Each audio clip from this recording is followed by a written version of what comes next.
Welcome to the Folktale Project. This is Dan Scholes.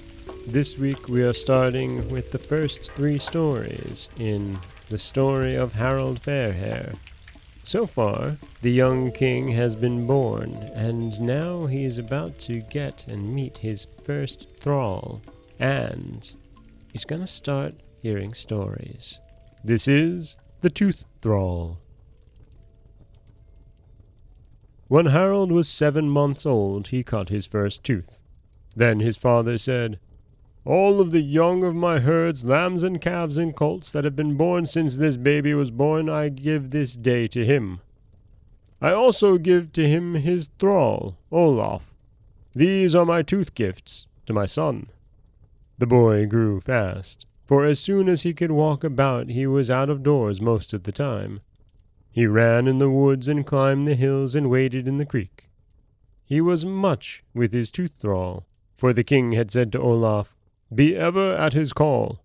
Now this Olaf was full of stories, and Harold liked to hear them. "Come out to Aegir's Rock, Olaf, and tell me stories," he said almost every day. So they started off across the hills. The man wore a long, loose coat of white wool, belted at the waist with a strap. He had on coarse shoes and leather leggings. Around his neck was an iron collar welded together so that it could not come off. On it were strange marks called runes that said, "Olaf, Thrall of Halfdan." But Harold's clothes were gay. A cape of grey velvet hung from his shoulders. It was fastened over his breast with great gold buckles. When it waved in the wind, a scarlet lining flashed out, and the bottom of a little scarlet jacket showed. His feet and legs were covered with grey woolen tights. Gold lacings wound around the legs from his shoes to his knees. A band of gold held down his long yellow hair. It was a wild country that these two were walking over. They were climbing steep, rough hills. Some of them seemed made all of rock, with a little earth lying in spots. Great rocks hung out from them, with trees growing in their cracks. Some big pieces had broken off and rolled down the hill. "Thor broke them," Olaf said. "He rides through the sky and hurls his hammers at clouds and at mountains. That makes the thunder and the lightning and cracks in the hills. His hammer never misses its aim, and it always comes back to his hand and is eager to go again." When they reached the top of the hill they looked back. Far below was a soft green valley. In front of it the sea came up to the land and made a fjord. On each side of the fjord high walls of rock stood up and made the water black with shadow. All around the valley were high hills and dark pines on them. Far off were the mountains. In the valley were Halfdan's houses around their square yard. "How little our houses look down there," Harold said.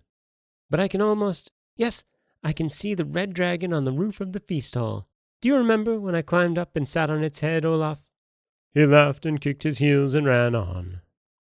At last they came to Aegir's Rock and walked up on its flat top. Harold went to the edge and looked over. A ragged wall of rock reached down, and 200 feet below was the black water of the fjord. Olaf watched him for a while and then said, "No whitening of your cheek, Harold. Good. A boy that can face the fall of Aegir's Rock will not be afraid to face the war flash when he is a man." "Oh, I am not afraid of the war flash now," cried Harold. He threw back his cape and drew a little dagger from his belt. "See," he said, "does this not flash like a sword? And I am not afraid. But after all, this is a baby thing. When I am 8 years old, I will have a sword, a sharp tooth of war." He swung his dagger as though it were a long sword. Then he ran and sat on a rock by Olaf. "Why is this Aegir's Rock?" he asked. "You know that Asgard is up in the sky," Olaf said. "It is a wonderful city where the golden houses of the gods are in the golden grove. A high wall runs all around it. In the house of Odin the Allfather there is a great feast hall larger than the whole earth. Its name is Valhalla. It has 500 doors. The rafters are spears. The roof is thatched with shields. Armor lies on the benches. In the high seat sits Odin, a golden helmet on his head, a spear in his hand. 2 wolves lie at his feet. At his right hand and his left sit all the gods and goddesses, and around the hall sit thousands and thousands of men, all the brave ones who have ever died. Now, it is good to be in Valhalla, for there is mead there better than men can brew, and it never runs out. And there are skalds that sing wonderful songs that men never heard. And before the doors of Valhalla is a great meadow where the warriors fight every day and get glorious and sweet wounds and give many. And all night they feast, and their wounds heal. But none may go to Valhalla, except warriors that have died bravely in battle. Men who die from sickness go with women and children and cowards to Niflheim. There Hela, who is queen, always sneers at them, and a terrible cold takes hold of their bones, and they sit down and freeze. Years ago, Aegir was a great warrior. Aegir the Big-Handed, they called him. In many a battle his sword had sung, and he had sent many warriors to Valhalla. Many swords had bit into his flesh and left marks there, but never a one had struck him to death. So his hair grew white and his arms thin. There was peace in that country then, and Aegir sorrowed, saying, "I am old. Battles are still. Must I die in bed like a woman? Shall I not see Valhalla?" Now thus did Odin say long ago, "If a man is old and comes near death and cannot die in fight, let him find death in some brave way, and he shall feast with me in Valhalla." So one day Aegir came to this rock. "A deed to win Valhalla," he cried. Then he drew his sword and flashed it over his head and held his shield high above him and leaped out into the air and died in the water of the fjord. "Ho!" cried Harald, jumping to his feet. "I think that Odin stood up before his high seat and welcomed the man gladly when he walked through the door of Valhalla." "So the songs say," replied Olaf, "for skalds still sing of that deed all over Norway." And that is the Tooth Thrall, where we meet Olaf and hear the first of many stories that Olaf will tell to the young Harald.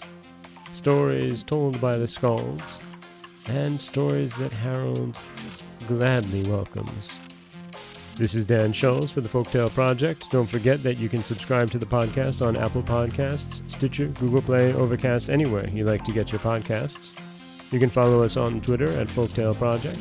You can find us on Auto Radio, TuneIn Radio, iHeartRadio, Spotify, anywhere you like to listen. And you can always head over to folktaleproject.com, where you'll find a new story waiting for you every Monday, Wednesday, and Friday. As always, thank you so much for listening.